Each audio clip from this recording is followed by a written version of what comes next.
प्रश्न सिर्फ इतना ही है कि अगर कहीं कोई पाकिस्तानी जिंदाबाद के नारे लगाए तो क्या ऑफेंस है। अब इसको छोड़ देते हैं जेएनयू में हुआ कि उज्जैन में हुआ, लेकिन हाँ जानकारी आई थी कि उज्जैन में से नारे लगे। अब लगे नहीं लगे हमको नहीं पता, कोई राजनीतिक फ़ायदा उठाना चाह रहा है क्या चाह रहा है नहीं पता। हम तो इस क्वेश्चन का आंसर लेते हैं कि अगर कहीं कोई पाकिस्तान जिंदाबाद के नारे लगाए, या हमारा एक दोस्त और है पड़ोस में चाइना, कोई हिंदी चीनी भाई भाई या चाइना जिंदाबाद के नारे लगाए, या कहे हम तो चाइनीज़ पटाखे ही फोड़ेंगे, हमारी दुश्मनी चाइनीज़ पटाखे और झालर से ही है, बाकी किसी से छोड़ी ना है। आप जो आईफोन यूज़ कर रहे हो वो भी चाइना में असेंबल हो रहा है, लोगों को ये भी नहीं पता। हम में से जितने लोग पेन यूज़ कर रहे हैं या कोई भी इमिटेशन ज्वेलरी यूज़ कर रहे हैं वो सब मैक्सिमम चाइना में बन रहा है, लेकिन हमारी दुश्मनी किससे है? चाइनीज़ झालर और पटाखों से। तो अपनी अपनी दुश्मनी को रखते हुए अगर कोई किसी ऐसे देश के जिंदाबाद के नारे लगाता है जो कि हमारा दुश्मन है, तो क्या आईपीसी में कोई अपराध है, कोई सज़ा हो सकती है? This is the question in short, जिसका मैं आपको आंसर दे दूं क्योंकि आपको ये पता होना चाहिए। तो पहली बात तो ये है कि 2017 में आपको जानकारी दूं, एक आरटीआई लगाई गई थी सेंट्रल गवर्नमेंट को कि भारत के दुश्मन देश में कौन कौन से देश आते हैं, एनिमी कंट्रीज़ कौन हैं। तो आपको जानकारी होनी चाहिए, केंद्र सरकार ने लिखित में जानकारी दी कि भारत के दुश्मन देश में कोई नहीं आता। आज तक भारत ने किसी को एनिमी कंट्री डिक्लेयर नहीं किया है, नॉट इवन टू पाकिस्तान, उसका नाम भी दुश्मन देश में नहीं आता। पहली बात तो आप ये जान लें।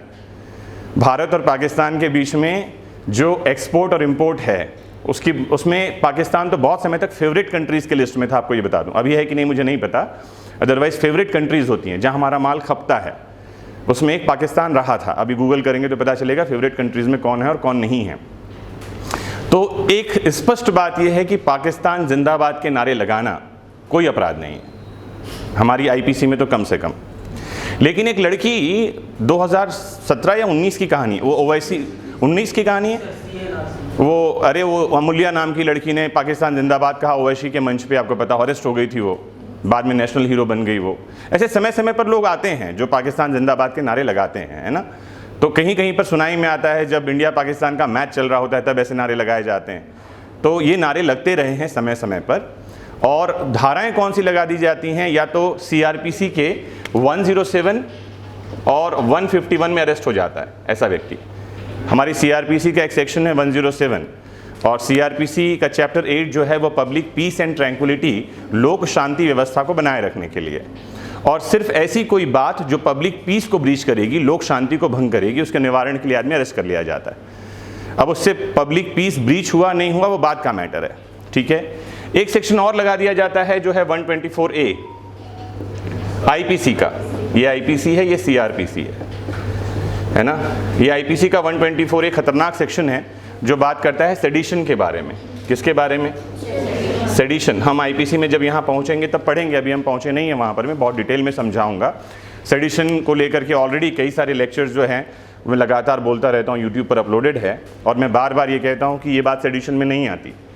आप पाकिस्तान जिंदाबाद कहो, चाइना जिंदाबाद कहो, ये सारी बातें सेडिशन लॉ में अभी जो हमारा कानून है उसमें नहीं आता, क्योंकि वहाँ लिखा हुआ है ऐसी कोई बात जो गवर्नमेंट इस्टेब्लिश्ड बाई लॉ है, कानून द्वारा स्थापित कोई सरकार है, उसके विरुद्ध शत्रुता या घृणा की भावना पैदा करती है, डिसअफेक्शन और एनमिटी, ऐसी कोई बात लोगों के मन में पैदा करती है सरकार के खिलाफ, वो सेडिशन है। तो कौन सा सेक्शन आ सकता है जो लगाई नहीं जाती? एक सेक्शन जो आ सकता है वो है 153A, एक आईपीसी का सेक्शन है। तो ये सेक्शन एक इन्वोक हो सकता है जो लगाया जा सकता है। ये है दो समुदायों के बीच में, दो ग्रुप्स के बीच में शत्रुता की भावना पैदा करना, एनमिटी, शत्रुता की भावना।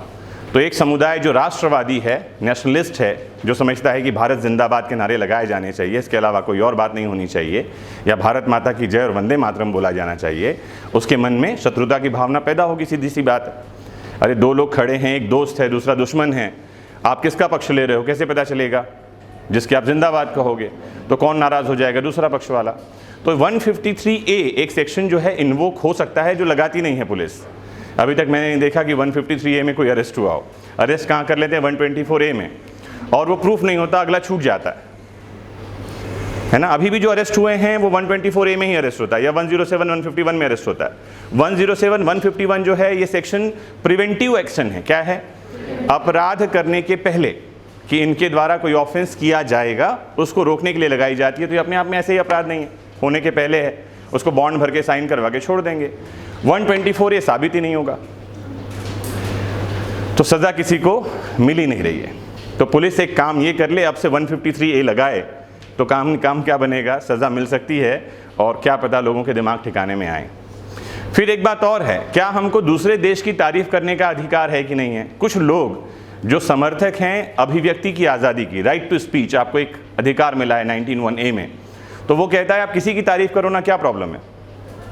जैसा उसने कहा, क्या नाम है इसका, दारा सिंह ने, कि भारत जिंदाबाद है, पाकिस्तान जिंदाबाद है, दोनों जिंदाबाद हैं, क्या दिक्कत है अशरफ अली को? उसने कहा ना पाकिस्तान जिंदाबाद है, कोई दिक्कत नहीं है, भारत भी जिंदाबाद है। तो कुछ जो अभिव्यक्ति की आज़ादी वाले हैं वो समझते हैं कि पाकिस्तान जिंदाबाद कहना उसकी राइट टू स्पीच का पार्ट है, चाइना जिंदाबाद कहना उसकी राइट टू स्पीच का पार्ट है। किसी को कम क्यों बताना? अपराध कब होना चाहिए? जब वो भारत मुर्दाबाद कहेगा, ऐसा कुछ लोगों का सोचना है।